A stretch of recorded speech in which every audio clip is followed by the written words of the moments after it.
Happy 2020.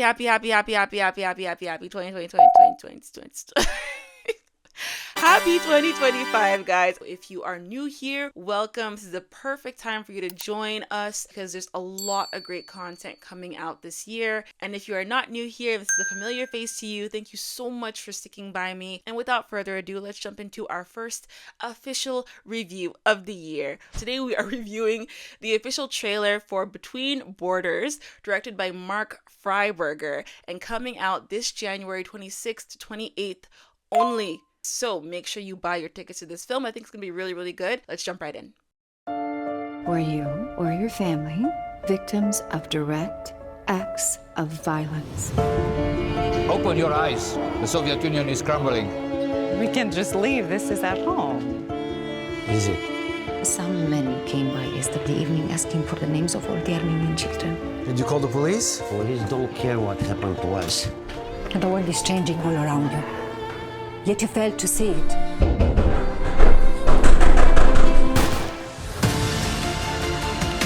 Communism failed me. They left my people to die in the streets.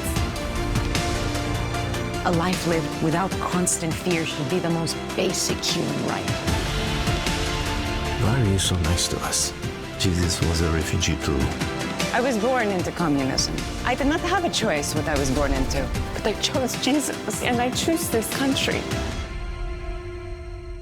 Alright, so before I go into the trailer reaction, I first want to talk about the backstory of this entire narrative. I did my research, and here's what I found out. There has been an ongoing conflict between Armenia and Azerbaijan over a territory called Nagorno-Karabakh. Now, it's a little piece, or maybe I shouldn't say little, but it's a significant piece of land that's within the Azerbaijan territory or borders. Now, back when Russia's kingdom was a lot larger and included Armenia and Azerbaijan, Nagorno-Karabakh was a part of what Russia was running.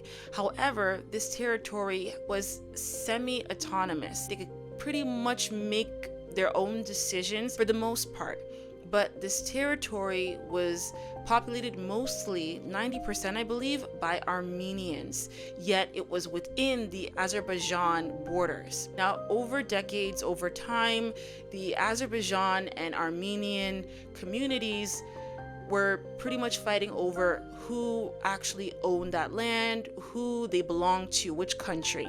Now, when the Soviet Union came to power, they took over Armenia and Azerbaijan, so they became independent states. But the territory of Nagorno-Karabakh was still left to be semi-autonomous. Now, whether this was done purposefully by the leader of the Soviet Union or not, only God knows, but it's caused a lot of problems in the meanwhile. During the Soviet Union's rule, because the territory was mostly Armenian, a lot of the Armenians wanted to be considered as a part of Armenia. Again, this territory is within the Azerbaijan borders. So even though a majority of them are Armenian, they're surrounded by a majority of Azerbaijanis. During the fall of the Soviet Union during the late 80s, the people of Nagorno-Karabakh decided to have a referendum to decide which country they'd be a part of now that the Soviet Union was disseminating or crumbling beneath them. The Azerbaijani people were not part of this referendum. They boycotted this whole meeting. And of course, as you can imagine, if only Armenians are going to come to that meeting, mostly Armenians are going to be voting, which means that they chose to be a part of Armenia instead of Azerbaijan. And of course, the Azerbaijani people were not happy about that. On February 24th, 1988, there was a clash between the Azerbaijani people and the Armenians. Now, a few days later, in the city of Baku in Azerbaijan, the Petrosian family would face the organized pogrom of 1988, February 1988 in Baku, and it was horrible, guys. A pogrom is basically a decision to massacre an entire ethnic group. People were killed, property was destroyed, people were sold out. I mean, just imagine, sorry to say mini, but just because of the scale of it, a mini Holocaust in a way. It just absolutely horrible time.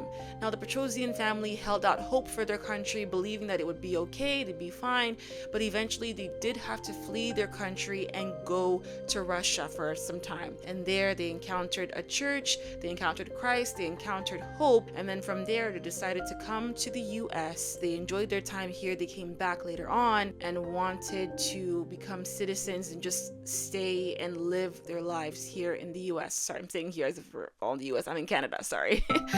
But guys, it's an amazing story. You have to look into it. Let's go back to the trailer for a second and talk about some of the technical aspects of this film. I really love how the gold, the yellows, the browns, they really pop in this color scheme. And it gives me this feeling of warmth, this feeling of coziness. You almost feel what the characters want to feel. You see through the lens of the characters. They feel like this is their home. This is their cozy, warm, and safe place. But it's becoming less and less so of that. And when you have this gold, cozy warmness at the beginning, you really feel that along with them. And then as the film progresses, you see more darker tones, and then you see kind of back to more of those neutral tones again. Almost like we don't know where this is gonna go, which is pretty much the entire pinnacle or climax of this film. What's gonna happen to this family? These are really big clues as to how intentional the editor is when it comes to being able to express the story even through color. Now, the cinematography itself is very compelling. They had a really great DOP from what I can see. Does not come off cheap at all. It looks really fantastic. Now, my only concern for a movie that has such serious subject matter and has the potential to be a very deep film is that the dialogue just skims on the top and doesn't really hit the chord that it should hit for a kind of movie like this. Usually in trailers you have those really big epic dialogue moments that you're just like, oh my gosh, I can't believe they said that. Like, that's so thought-provoking, and I did not get that in this trailer. This is definitely me being very nitpicky, but I'm just hoping that they have some moments where the dialogue gets really deep or poetic, just something for us to sink our teeth into. One of the things that I really loved Bonhoeffer for was all of those fantastic dialogue moments, those fantastic one-liners, because they really made you think. And of course, you have fantastic actors who played in this film as well.